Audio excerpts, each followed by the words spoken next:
So I'm an avid gamer. I play plenty of FPS games, sim, strategy, puzzle, etc, etc. Some of you may not know as well that I am a game developer. Yeah, so pretty much games are a living for me. Because of that, I spend a lot of time in front of my computer staring at a screen and clicking away at that mouse, however unhealthy that may be. So this lifestyle of mine of course has led to my beloved Roccat Kone XTD mouse to have its fair share of use, abuse and action, and as such of course has started to wear off just a little bit. I'm not sure if you can see it, not just in terms of looks of course, but also in functionality. I'm talking of course about its buttons. These days, sometimes when I open up tabs in Chrome, I end up opening up 2 to 3 tabs instead, and when I close, sometimes the same thing happens, except in reverse, where I end up closing more tabs than I intend to. Yeah, that's problematic. The same of course can be said for that left mouse click. It's beginning to wear out too, which means that my clicks occasionally registering as a double click or a mouse drag cancelling out prematurely. Okay, so normally when this happens, people go out and buy a new mouse, chuck this in the trash. But, you know, I'm the tech rodent, goddammit.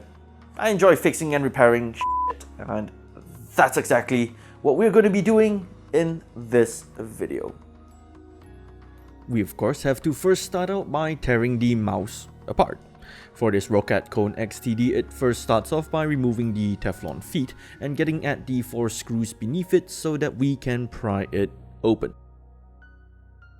From there we get to see the switches that we want to replace. In my case, I need to replace the standard mouse switch for the left mouse and the slightly less standard middle mouse switch.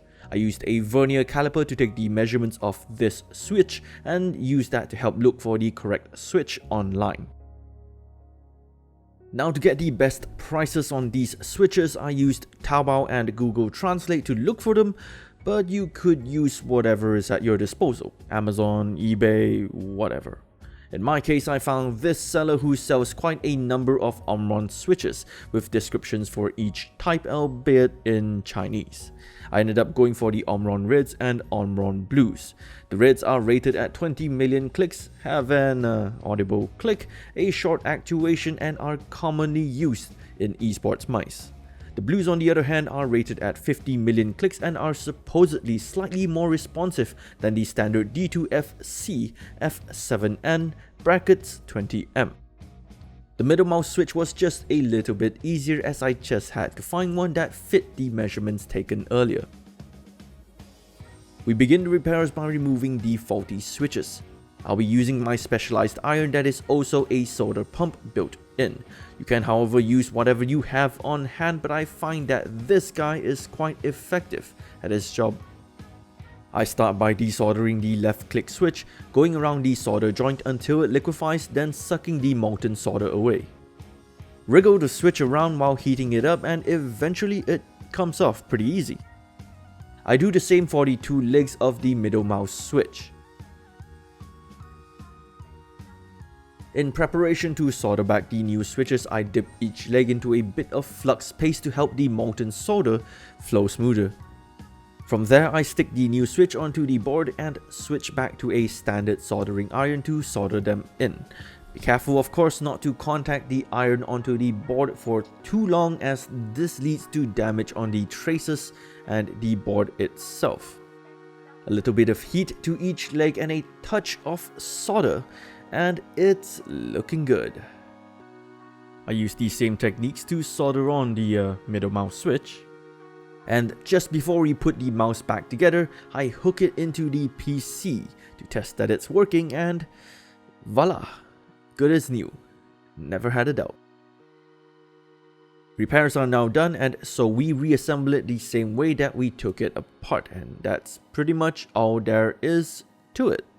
Far from difficult in my opinion, and I just saved myself a bit of cash by giving this mouse a little bit more life. Of course, as usual, I understand that not all of you are into this sort of stuff, but you know what? I find it enjoyable, and I also get to feel proud that the gear I'm rocking has a personal touch to it, because I fixed it. and upgraded it. Yeah. If you like this kind of educational, somewhat videos, give it a like, share it, hit it into the comments section to voice your opinions, and hit subscribe and the bell icon if you'd like to see more of my videos. My name is Yang, aka Tech Rodent, and you know what? Upcycling is always better than buying new.